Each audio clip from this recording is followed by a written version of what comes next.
Yes, Carla, anytime you're ready. Okay. All right, everybody. Thank you for being with us today. And welcome to FGDLA's Governmental Learning and Our Technology Symposium series. I'm Carla Lane, FGDLA's Vice President for the Higher Education Sector. And I'm here today with Russ Colbert, FGDLA's Vice President for the Corporate Sector. We're the moderators for today's general membership meeting. So if you have something you want to put into the chat, please feel free. We're going to have a couple of sessions where you'll be able to come off mute if you want to, or put material or information into the chat so you can let us know what you would like to do. The agenda for the meeting today features segments to honor some of our past board members who have worked over the years. And we've got board, committee, and president's reports. And we're going to keep those short so that we can move on to a panel discussion about ChatGPT. Thanks for joining with us as we plan for FGDLA's part in the future of training and education for the federal government. To honor our past board members, here are Dr. Philip Westphal and Dr. Jolly Holden. They are two charter members who founded FGDLA in 1995, and I swear I was there then too. The current board members represent over 150 years of service to the association. Drs. Westphal and Holden, the floor is yours. Okay, well, thanks, Carla. It's with mixed emotions that we have to face saying goodbye to people who've been stalwarts in FGDLA. And not only just associates with FGDLA, but friends as well. And so it's my pleasure, and I regret to say goodbye to Alex Autry, but it's my pleasure to say that he has been president, as you can see, for some number of years, and in that he has steered the ship from a place where we weren't doing so well. We had trouble filling our membership. We're having some issues with getting our conferences going and so on.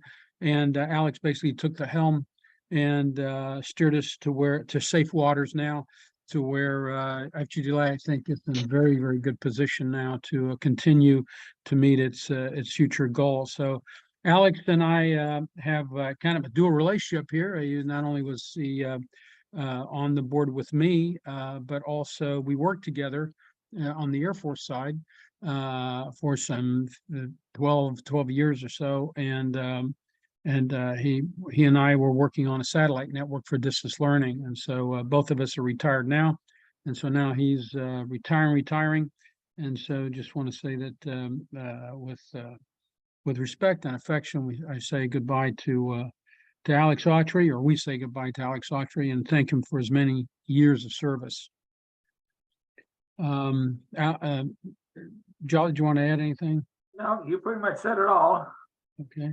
And then Randy Palubiak, basically, also count him as a friend and also a business associate. So our roots go way, way back, where from the corporate side, he helped us develop that satellite network, by the way. And so we have a long association on both professionally as well as on FGDLA. And he came in about the same time as Alex did, as far as the leadership in FGDLA, and as well, basically he steered us on a straight course with respect to developing our budgets. A lot of work behind the scenes as our treasurer for these many years, and he's been treasurer the whole time that he served with FGDLA, and we thank him for all the many hours it took to basically run the financial ship for FGDLA. And so with his planning, his budgeting, and so on, he's basically put us in a fairly in a good, secure place. So again, mixed emotions, saying goodbye to not only just professional associations that we respect, but friends that we enjoyed being with. And so Randy, it's a fond farewell. So maybe I should let Alex have the floor before I go on. I'm sorry I missed that. I went on without allowing Alex to say something, and then we'll get back to Randy. So Alex, did you want to say a few words? Oh, sure. Can you hear me okay? Loud and clear. All right.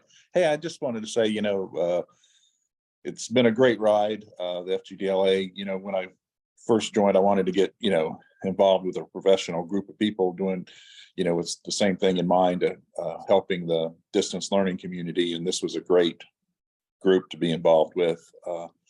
So if you're a member, hey, I just want to say, get involved, get on a committee, attend one of, the conferences, volunteer to be one of the presentators for one of the webinars.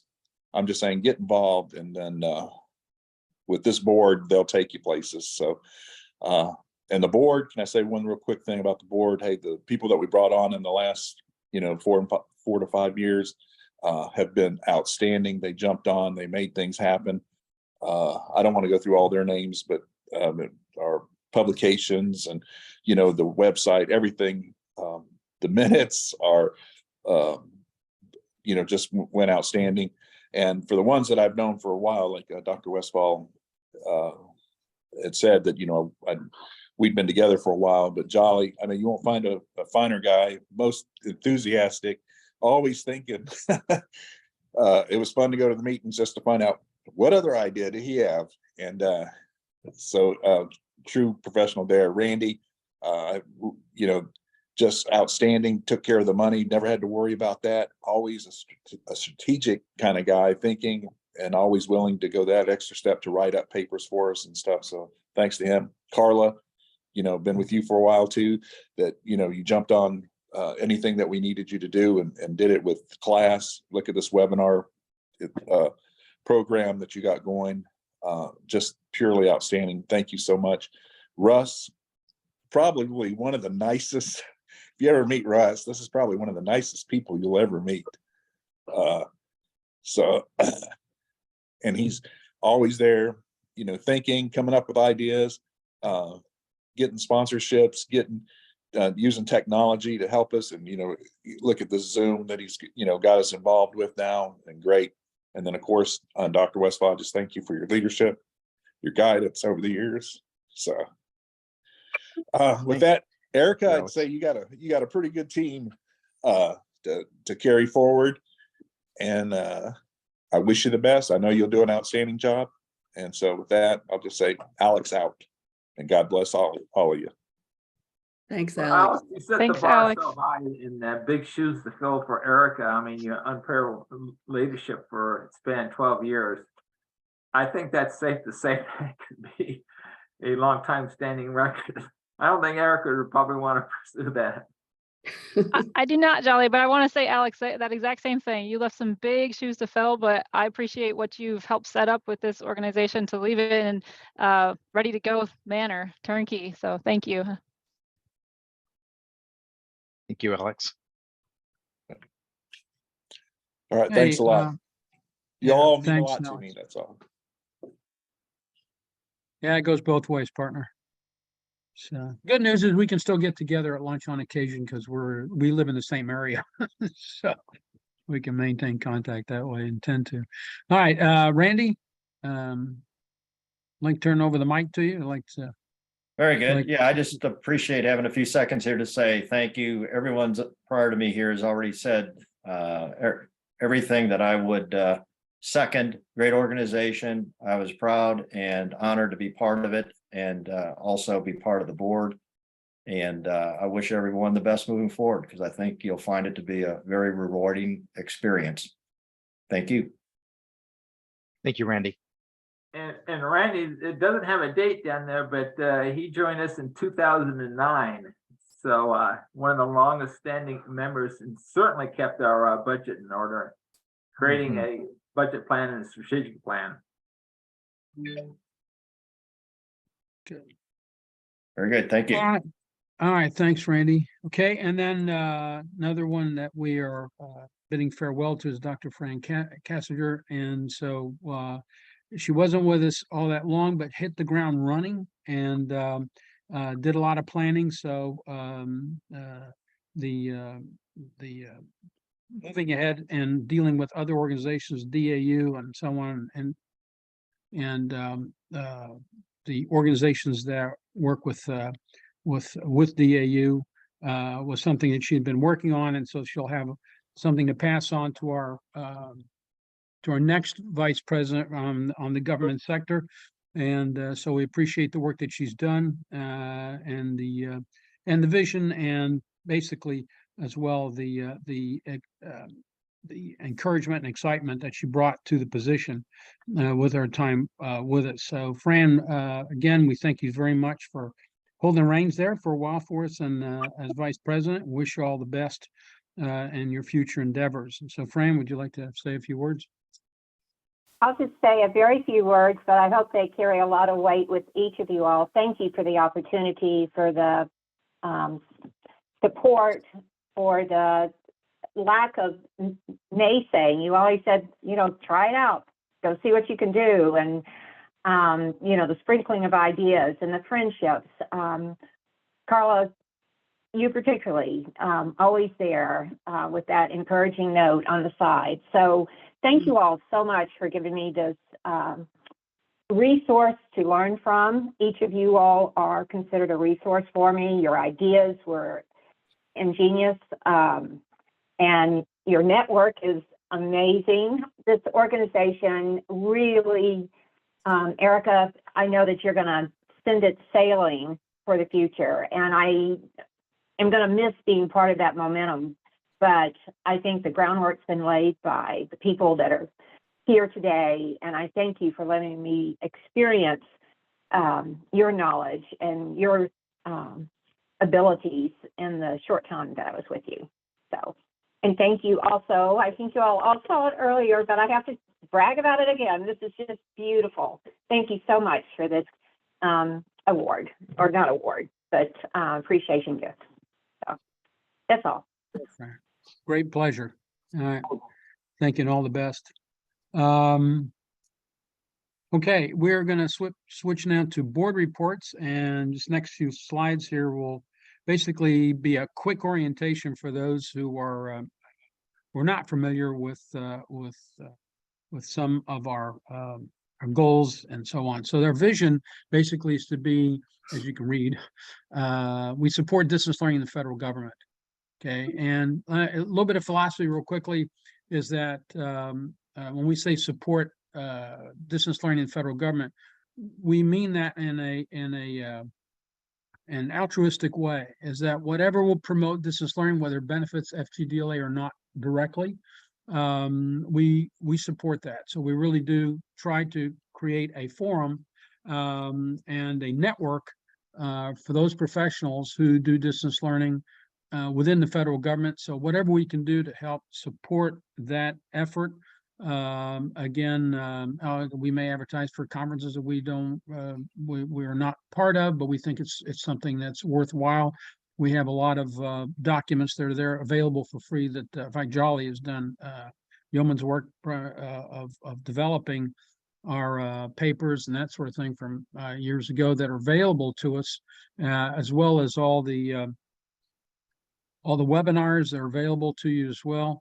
So there's no cost for any of this. There's no cost to be a member if you are part of the federal government. So we really are promoting distance learning in the federal government. We're not promoting ourselves as an association. So purpose and goals, again, is support advanced distance or distributed learning, if you will. We're coming up with more than one word for this thing, but we tend to use the word distance learning. And so with that, we facilitate the exchange of information, and that's the thing I just touched on. We want to guide the appropriate application of distance learning in the federal government through sharing of best practices and so on, develop opportunities. As you can see, lead efforts to promote, especially interagency cooperation, collaboration, just let people know what's going on in the world of distance learning in the federal government. That's a lot to bite off, but that's our goal. And so as we grow, and we are growing, and so we're happy to say that we're now in a position now to start really taking on our goals in developing associations and networking and so on within the federal government. And so and basically advocacy for distance learning, kind of as a wrap up. So that's what FGDLA stands for. As far as FGDLA, just historically, real quickly, and some details here. Originally charged in 1995 as a chapter USDLA. Basically, the FGDLA is the brainchild of Jolly Holden. He dragged me in to be the first president. I wasn't sure what I was going to bite off. Back in 1995, I wasn't president all the way since then. Yeah. I was a president there for a few years there at the very beginning in 1995, and Jolly basically worked with the USDLA, United States Distance Learning Association, was our parent organization. We're no longer formally affiliated with the USDLA, but as we started off as a chapter there, and so we also recommend that you take a look at USDLA as far as what they have to offer and that sort of thing. So we support each other on occasion. So we're chartered in the state of Ohio because when we started changing chartering organization, I was president at that time, and though we're in Ohio, not that we have any formal ties or affection for Ohio individually over other states, but we're chartered currently in the state of Ohio. We are actually a nonprofit, so any gifts to FGDLA is tax deductible. Corporations, we're kind of corporate supported, so that's where we get our bigger dollars from. In fact, pretty much all of our dollars we get them from our corporate sponsors who help fund FGDLA. And then leadership, basically, we have president, we have a senior vice president. The senior vice president is it's vacant right now, but the senior vice president basically is a person who when they take on that, when they're elected into that position, basically take on the follow-on position, which is the presidency of FGDLA. So the senior VP will step in to, and that person has to be a government employee for that part of the leadership. So senior VP would be, as the president is, would be government employees. Want to make sure it's steered, and so no corporate no hostile corporate takeovers, if you will. We want to make sure that the interests of the federal government and not corporate interests, and anticipating any company maybe that would steer us away from or be uneven, maybe not maliciously, but just be uneven in their leadership. We want to have government employees that are in charge of FGDLA. Or let's say, have the final say. And then we have vice president for the federal government, which again, that must also be someone who's on the federal side, as Fran was, she was in there last. And so the other vice president for corporate and so on are basically, we have corporate sponsors as well who can be on there. Okay, yeah, let's go on to the next slide. Our membership status here, as you can see, we have about 500 and some odd members. And those of you who have joined us today, again, the admission to FGDLA is free if you are a government employee. If you're a corporate member or is someone desirous of joining FGDLA from the corporate side, the two main ways to join. One is to become a sponsor, that your corporation sponsors FGDLA. And then the other, take, for example, Randy. Randy was treasurer, so he could take on a service-related position on the board, and that would allow that person to be part of FGDLA. So we obviously want corporate involvement in our leadership because basically we have one foot in both worlds. So you can see there that federal government is the vast majority of our membership, as you might expect. And then we have of those, here's the military, it's represented, as well as DOD in general, civilian DOD, and then others fall underneath that. So let me turn this over right now to Jolly. Let him have, if you got any other words, pick up what I missed, and then we'll go to the treasurer. Just Jolly, do you have anything to add? When we talked about the senior leadership, we made a decision, and that's a constitutional statement there. So any change of constitution requires 2/3 from the membership, not from the board. So it can't be changed easily. But in the past, there have been some chapters that have been hijacked, so to speak. And we want to preserve the status of the FGDLA by having the senior leadership be a federal government employee, whether active duty or civilian service. So that was the purpose of that, to maintain that. And you can see just by the market share there that we had, the federal government civilian forces by far the largest. And I think in the past, we may have had 2 active duty military as presidents. I believe both from the Coast Guard. But by and large, most are federal government civilian employees. And that's all I have to say about that. Okay, thanks, Charlie. Well, we'll go ahead and turn the slide over to LB, who's our current treasurer. And so, LB, you have the stick.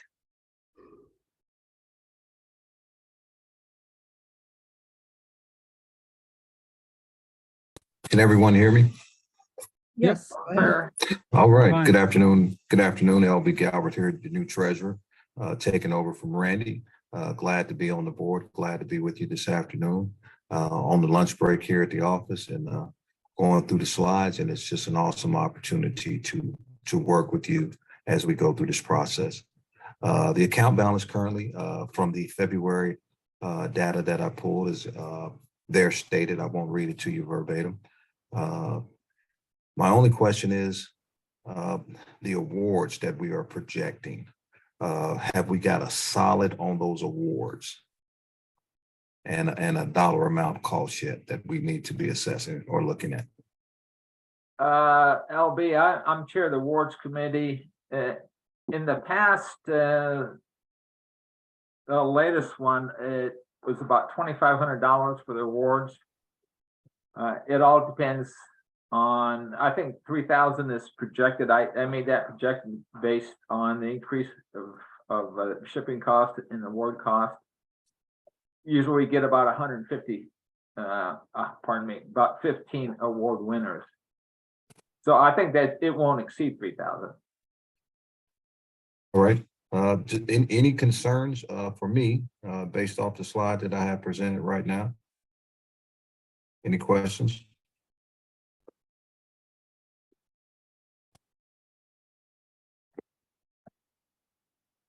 All right, just want to let you know that Randy and I are working that paperwork that came through, and that paperwork has been sent back and they're working that on that end, and hopefully we'll have this resolved within the next couple of weeks. That's all I got. Great. Thanks, Be LB. followed by Russ. All right. Okay, LB, thank you very much. Hello, everyone. I'm Russ Colbert.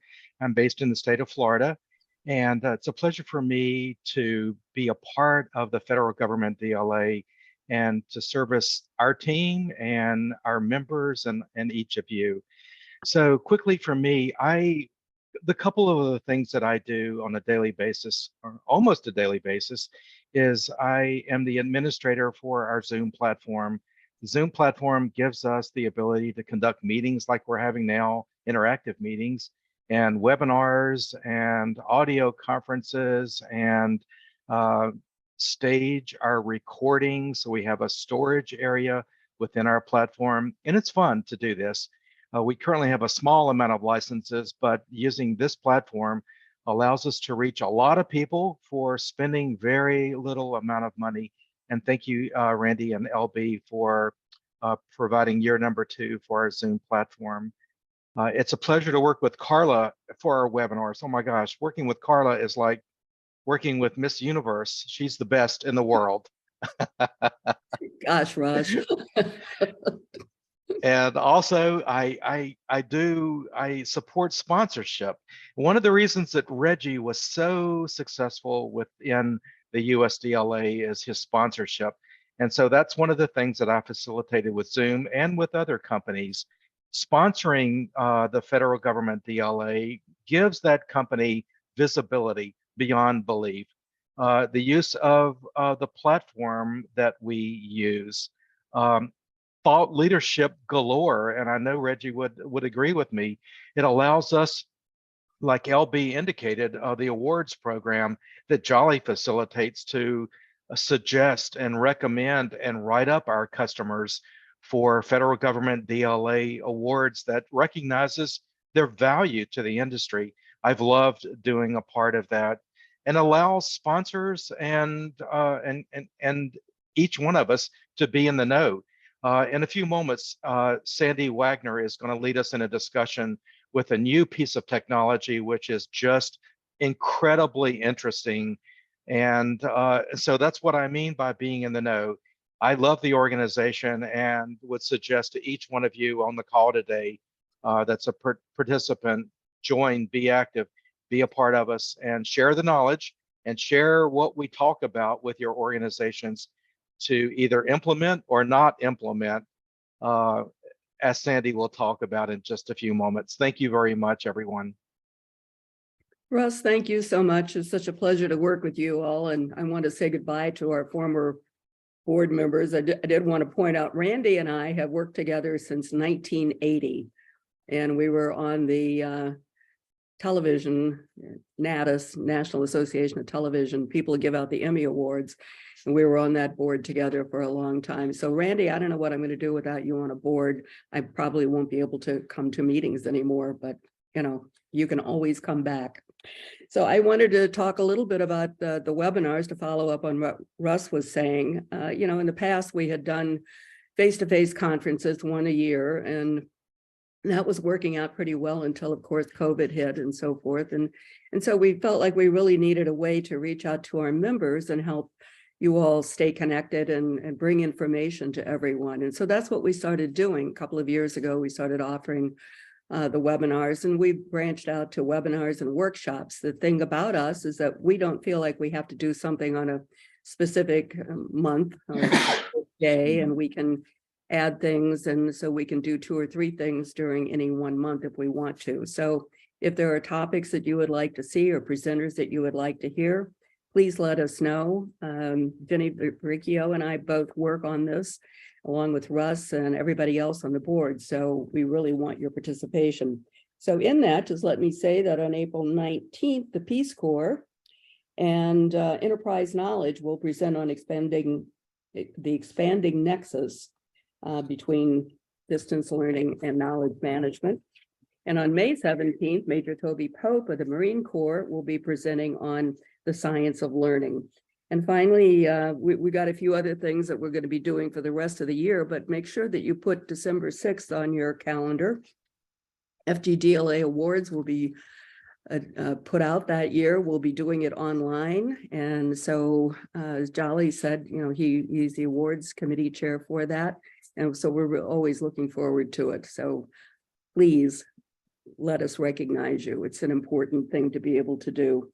So our next presenter is Dr. Jennifer Baricchio, and she is chair of our publications committee. Jenny, the floor is yours. Thank you, Carla. Yeah, so I'm just going to talk about a little bit about our committees. If we could go back to the other slide really quick, I want to take a moment to introduce everybody.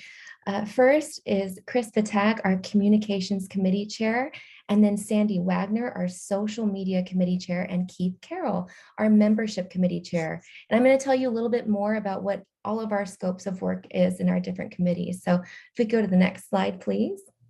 Thank you. Currently, my focus is designing and developing content for the mailers that you receive throughout the month.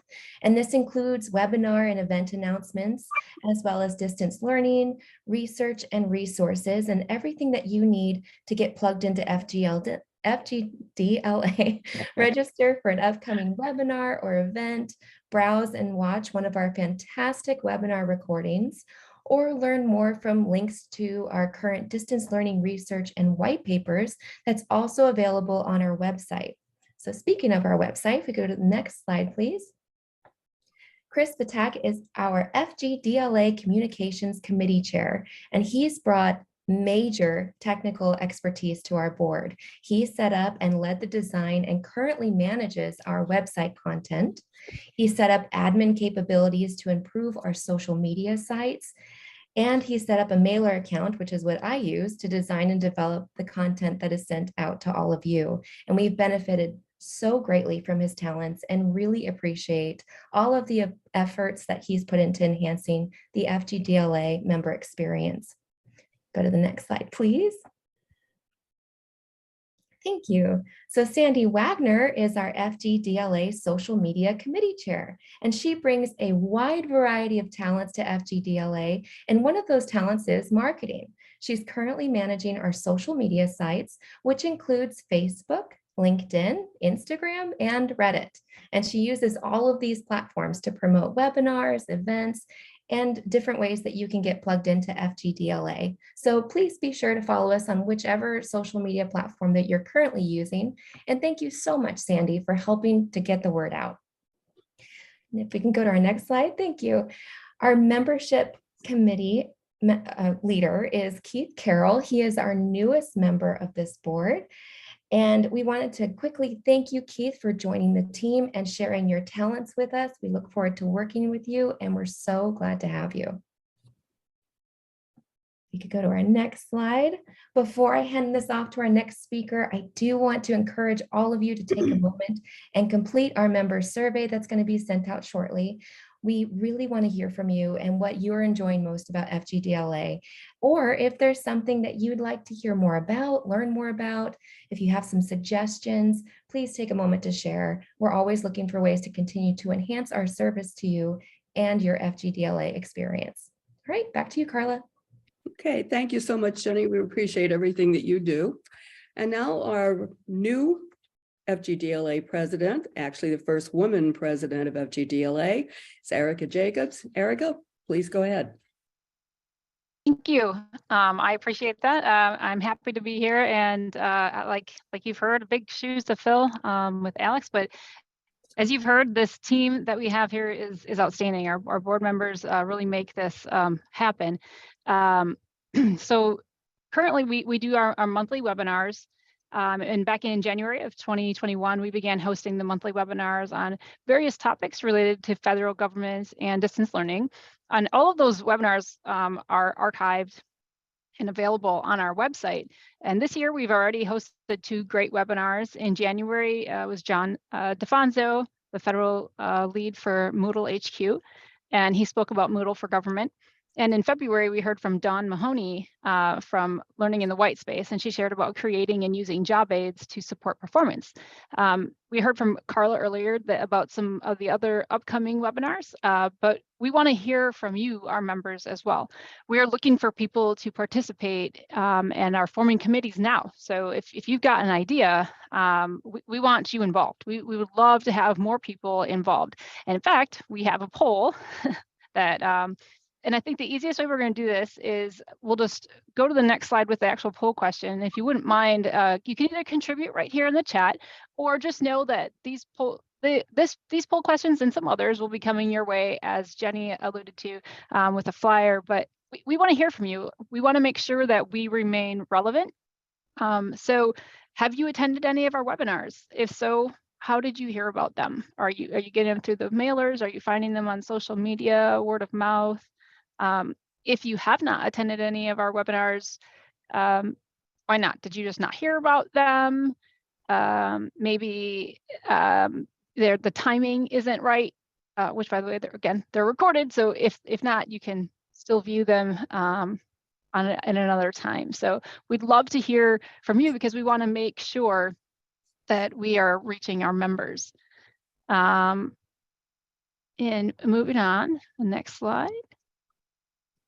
Great to see that some people are getting them via email. And curiosity, how do you rate their applicability to you? We aim to reach our federal government, those working within the distance learning and distributed learning. Are they applicable? Are you finding that they apply to you or not quite? So we can adjust that, and we'd love to hear from you on that sense. And along those same lines, on the next slide, and hopefully I'm not moving along too quickly.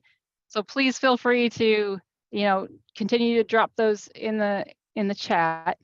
Carla, stop me if I'm going too fast. I tend to do that. Apologize. So yeah. So all right, great. So people are getting them via email, and it sounds like they're applicable. So how do you rate the value of the content? And 1 is low, 4 being high. You got some 4s. Wonderful. And what's after high? What's better than high? I Six? could Not put a a 5 on there, right? All right, awesome. Well, it's good to hear. It's good to hear so far that we're reaching that. But you know what? We don't stop there. See that the right, Russ. We're going to reach for that 5. So how Definitely. else can we continue to do that? Well, we collaborate, and we collaborate with the Training Officers Consortium. And you know, they support us, we support them. I think we've shared some members back and forth. So they've had a couple of webinars that we've sat in on. And it's great to have that collaboration with them. We've also collaborated with ADL, and in the past we supported ADL's iFest. However, NTSA and ADL initiative announced that iFest will not be held in 2023. So if you haven't heard that yet, it is public knowledge. They're not holding it this year. Instead, ADL initiative will focus on their TLA, the Total Learning Architecture Plug Fest, which is being planned for the summer of 23. So there should be more information coming about that. And of course, we'll support and collaborate with them wherever we're needed for that. But their TLA Plug Fest will provide tutorials and hands-on learning opportunities, as well as technical assistance to the early adopters of TLA architecture. So if that's something you're interested in, take a look at, you know, when we start supporting them and collaborating with them on that.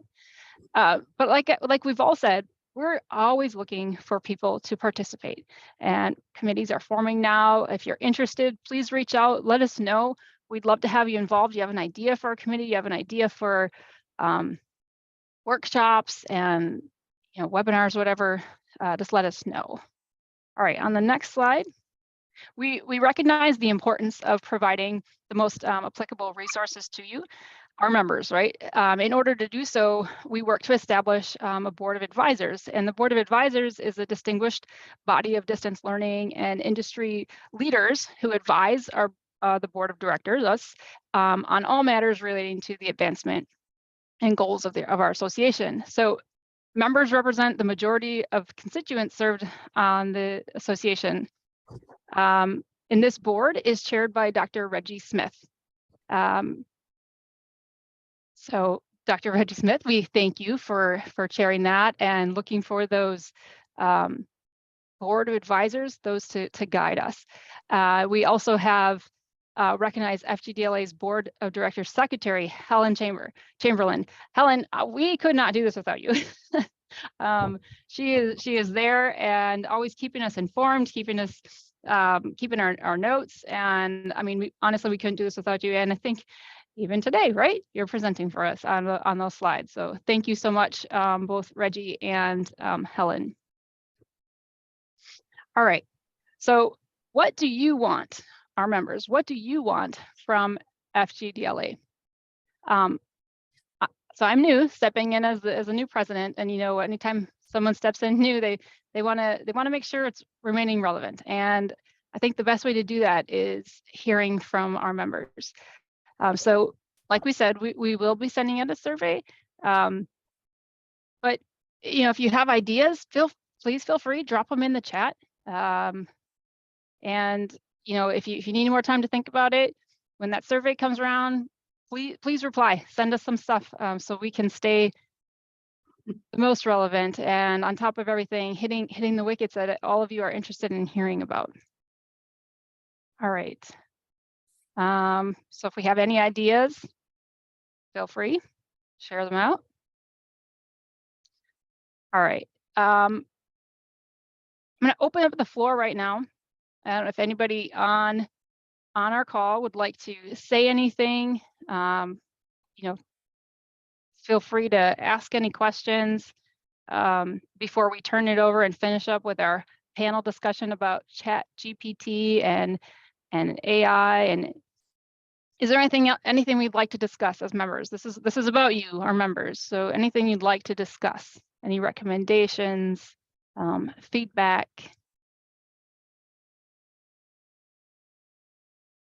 Just let me say something here, Erica. I think part of being with an association like this, sometimes in your own job, you might not feel like you have the voice or people aren't listening as well.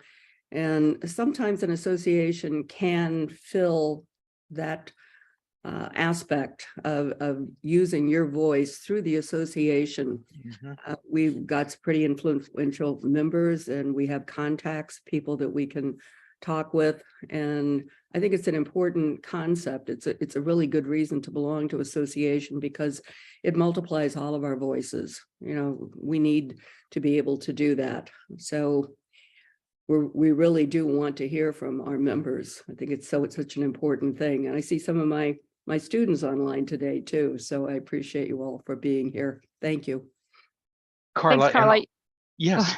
I'm Go ahead, sorry, Russ. Erica. I just wanted to say that the awards, along with the lines what Carla was saying, the awards for the members of the federal government DLA, receiving an award gets so much attention.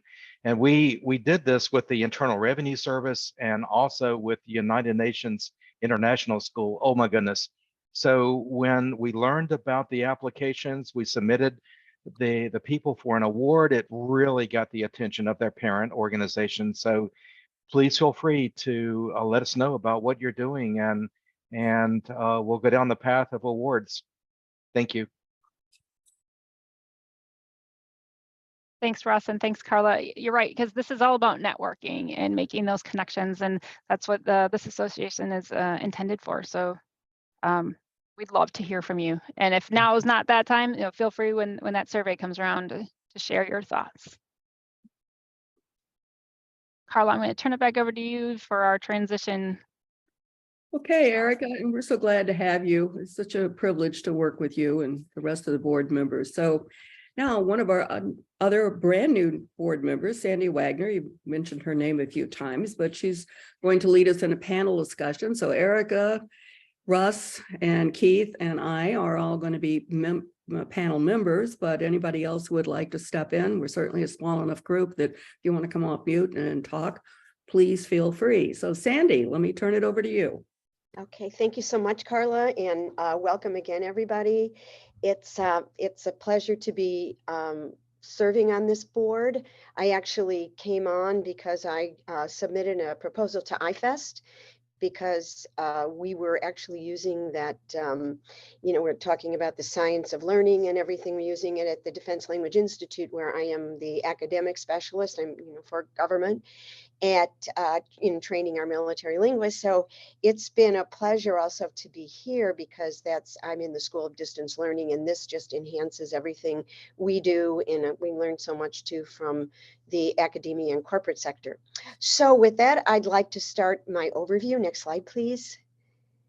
And talk about ChatGPT, OpenAI. They kind of all go together, because ChatGPT is it's the artificial intelligence that's been designed. OpenAI is the company.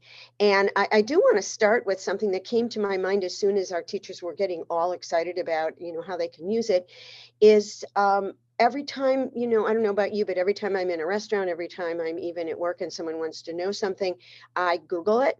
And now I'm wondering if we may not be able to say, let's Google it. We may have to say, let's ChatGPT it.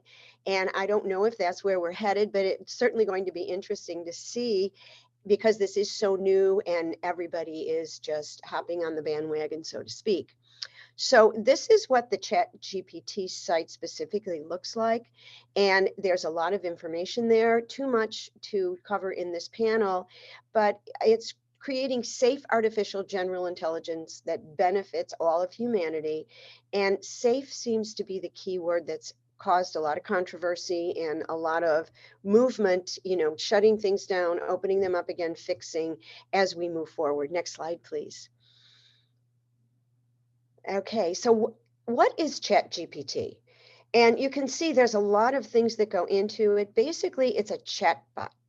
And the acronym stands for Generative Pre-trained Transformer Language that provides responses to user input.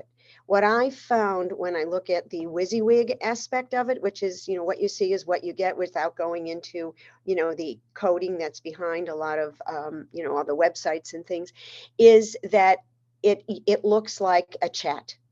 only what you get back is much more sophisticated than just going on a regular, like you can see our meeting chat. There's what's coming out of there are questions, but this actually creates a input that is much more sophisticated from anything we've ever seen. And then what is a chatbot? That's new, and it's also called a chatterbot. It's software application used to conduct online chat conversations, and thus we have ChatGPT. It incorporates natural language, and the format that you get back is not what you typically see in a search engine, but it's having a conversation with you. And it has been trained when Google first started, and I will go to Google Translate because a lot of my interest in what we use at DLI is for language learning. The more people corrected things, which Google let them do, the more refined the results became. And now we're at a point where we're getting very accurate returns on our queries. And again, interacts in a conversational way. Next slide, please. So in its own words, this is what I got when I went on to ChatGPT, and there you have it. And it's this little chatbot, and where I just said, what is ChatGPT? And it gave me a definition. And you can see it's kind of what I summarized, but when you go in, you will see that. And there's a lot of considerations when you're using these programs, and I will get into that. But your queries become all important in the kind of information that you will get as feedback from the system. Next slide, please. Okay, here's my Google format. Now, if you look on the left, you can see what Google gave me. So I still am a click away from information, and I can get a little summary. But what's happening now with Google and Microsoft, and they seem to be in a battle, and they're kind of not exactly perfect yet. But if you look on the side, they're incorporating ChatGPT, and there are other AI developers type programs, so that not only do you have a search engine, but you have a chat search, and your chat search, and you can see this is my Google search, and Google actually has a program called Bard that is in beta testing format. They're only allowing a few people to actually go in and use it, but every time you go into a search, it's like coming soon, coming soon, coming soon. So we'll see when we get it. Next. Okay, and again, it's powered by OpenAI GPT-3. This is what a ChatGPT search looks like on your own account, and you can see all of the searches I have on the left, kind of like the story of my life right now. And I don't mind sharing, because a friend of mine has been in the hospital battling a bacterial infection. So of course, I want to know everything about it. And then if you look down, advanced English, you can see where my life has been developing a specific curriculum for some of our linguists that I work with their English on. Media vocabulary is one of the units for a Russian program. So it will archive it. So I can go back and I can pull those up when I need them. And then you can see this one that you're looking at now, language learning applications. And these are all programs that it got back to me with, that I can actually share with my students or go in and see how they might fit in with my curriculum. Next, please. And again, more, this is the same, the applications. Next, just a repeat of that, on its own. And there are other ChatGPT-like chatbots. And these are just a few. What I found, again, I went to ChatGPT and I said, what are some things that look just like you? And it came up with a lot of these. I searched Google. This is just the beginning. There are a lot of chatbots that are more specific. So for example, there is one where you can type in a description of something and it will generate an image for you. So again, and I'm giving you this example because there's a point I'm going to make shortly. But for me, learning a language, part of the cognition behind it is linking your text, your conversation with the images. So if I can put in something that I would like to show a student for him to describe, or her, this is now going to generate those images for me, and they're copyright free. I mean, there's nobody there that's going to sue me because I'm not stealing their intellectual property. So you can see I did work with you.com. It's amazing.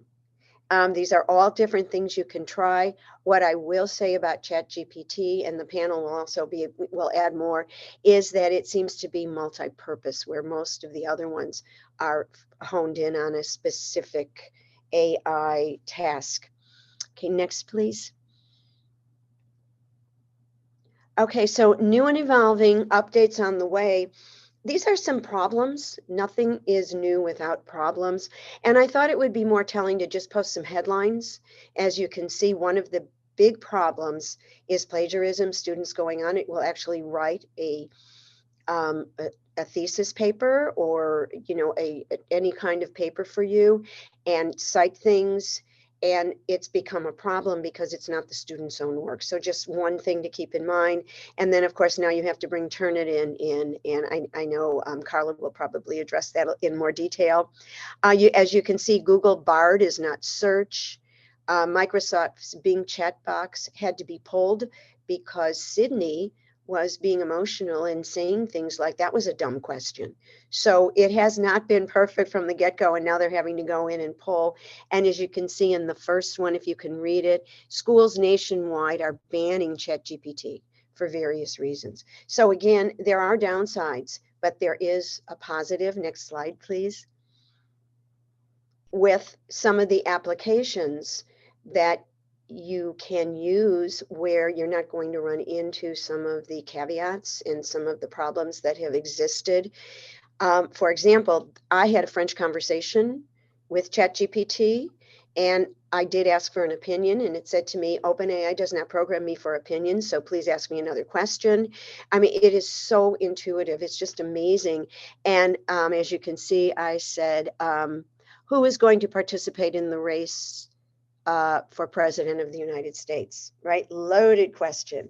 And it came back with information that it's pulled from the internet, from multiple sources, but it did bring it back in French. So there's a lot I can do with this now with my students. They can verify the information, they can check it for errors. So again, I'm focused on language learning. I don't need to worry about plagiarism because our students do not write research papers, but just a few applications for our teachers when they need authentic materials in any language. We teach 23 languages, and sometimes it's difficult to find that material. Classroom conversations in the target language. It'll create organizational templates for you. It's wonderful for finding information on cultural awareness, translating. So for us, with a language learning focus, it's very beneficial. And for someone else who is maybe doing more research-based courses, it can be a nightmare. Next slide, please. So before I move into this and read you this cool little quote, move on to the panel, the one thing I did want to say is that, like with any technology, we need to thoroughly vet it and make sure that it's supporting our needs and our objectives. Otherwise, we can get into trouble. It's just going to be there and be a waste of time. So it's really important to consider that, and to also remember it's never going to replace a teacher. And I firmly believe that. And the other thing I wanted to share, and this is our guidance from the Defense Language Institute from our security, which is in Department of Defense Security. And I have it here, and I'd like to just read it so it kind of supports this idea that there is no issue with using OpenAI's ChatGPT or other web-based AI. We can use our email, but the one thing we always have to be careful of is putting in personally identifiable information. So it's intelligent use of the technology. And I can't stress that enough. And again, it talks about online safety and security guidelines. Common sense will guide you the best. So with that, I wanted to say, I found this quote from Colin Angle, founder of iRobot. It's going to be interesting to see how society deals with AI, artificial intelligence, but it will definitely be cool. And now I'm going to pass it along so you can learn more cool things from our panel. So it is over to you, Erica, who will talk about using ChatGPT and Zero GPT. Thank you. Well, thank you, Sandy. And honestly, opening up to our whole panel here, all I can say is when the Chat GPT, OpenAI, any of these AI, the artificial intelligence, they've been accessible. We think back to we have devices at home, Alexa devices, Siri, you've got all these devices that can spit out information to you. And you've got ways to search Google, right? The difference is that I think it's constructing a thought. So you as the learner themselves doesn't actually have to do a whole lot of thinking to put it together. And then the hard part is, I guess, if you're an instructor who's trying to grade that, it's not the student's original thought. And I think that's where we come into the ethics piece of it, the concern, because if they're getting these ideas, they're spawning thoughts. But that student needs to be able to build on it. And so how do we determine that this is original thought? Because if we think back to like plagiarism, ethics, right? It's plagiarism if you're using somebody else's ideas, somebody else's thoughts, somebody else's words. AI you can't reference AI, right? So I'm not going to build a whole lot. I mean, those are my thoughts on this. That we have to consider how are we going to use that. And then I know we've got tools that can tell you if it's cited somewhere else on another website, if it's cited in another paper. Where does that lead us with AI? How is that determined? I know different tools like Turnitin is trying to determine, they're using algorithms to see, has this come from a person, or has it been generated by Automated. By automated, right? I mean, that's what Zero GPT is. That was developed by a student who wanted to say, hey, we've got to have real stuff here, right? This has to be original thought. So I guess those are my thoughts. It's out there. It's going to be there. We have to learn how to use them, I think, as tools, and teach students how to use them as tools, because they're not going to go away. Just like the Google search is not going to go away. The Siri app is, all those things are not going to go away. So how can we use them and help everybody benefit from them? I don't know who else from the board or from the panel wants to speak up. I think Russ, is that you? Erica, the thing that my experience in the corporate world is that AI is used every single day. It is something that was carefully examined in the past. It's being used today with language interpretations and translations. I can speak in English, and Sandy and Reggie and Phil and Alvin can listen in the languages that they know. So it's easy and it's accurate and it's working very nicely. It's also used in sales. So every salesperson today at Zoom records themselves automatically, and AI determines, are they talking too fast? Are they asking the right questions? It gives them an instant transcript at the end of a meeting, and they're using it every day. And their managers are facilitating and looking at the information that's being returned for proper metrics. It's also being used to order pizza. Sandy and I talked about this. I ordered a pizza through Domino's just last weekend, and I talked with a chatbot. It knew my name, it knew my address, it knew what I liked, what kind of pizzas I liked. It asked me how I was going to pay, and it sounds like a real person. And I can even hear typing, artificial typing. It's not real typing. And also developers in the industry. Reggie knows this. Developers are now developing everything with AI, and it's just opened up a lot of new apps for us. Recently also, Erica, with the three-letter agency CIA and DISA, with the Department of Defense, they have gone on record with public interviews indicating that they know this is happening, and they're carefully proceeding with testing and evaluation. They do not want to let another organization or country get ahead of us. So they are proceeding carefully with evaluations of this technology. May I interject that too, Russ? I know from our end, we did have to come out with a statement that I read you pieces of it. with that caveat that right now it is under investigation for security. And if I know ChatGPT is now offering a subscription. So if we do purchase this subscription, then we have control and we can kind of monitor that much, much better. So for now, because the benefits outweigh the disadvantages, but we are very, very careful about giving guidelines to our instructors so that they know, I'll give you an example. Any sites that are created outside of the United States you don't go there. You just stay where you're safe and secure and where the information maybe more reliable, but you have to vet it. And like I said, I think I heard somewhere that you get this instant information. So, like as Erica was saying, the students don't need to create their own. You can find the information, but learning doesn't happen unless they're engaged with it, and it just becomes a resource for them to spring from that and actually apply other skills. So again, it's going to require a lot of, let's watch out for these things, let's use it, with common sense, and make sure that we're getting, we're not having unreliable information come through and other considerations, especially with the government. It's the security that's very important. So I have a couple of questions on that from an academic perspective. Basically, I teach graduate courses leading to master's degree in instructional design and technology. Mm-hmm. And I have several sessions just on vetting your sources.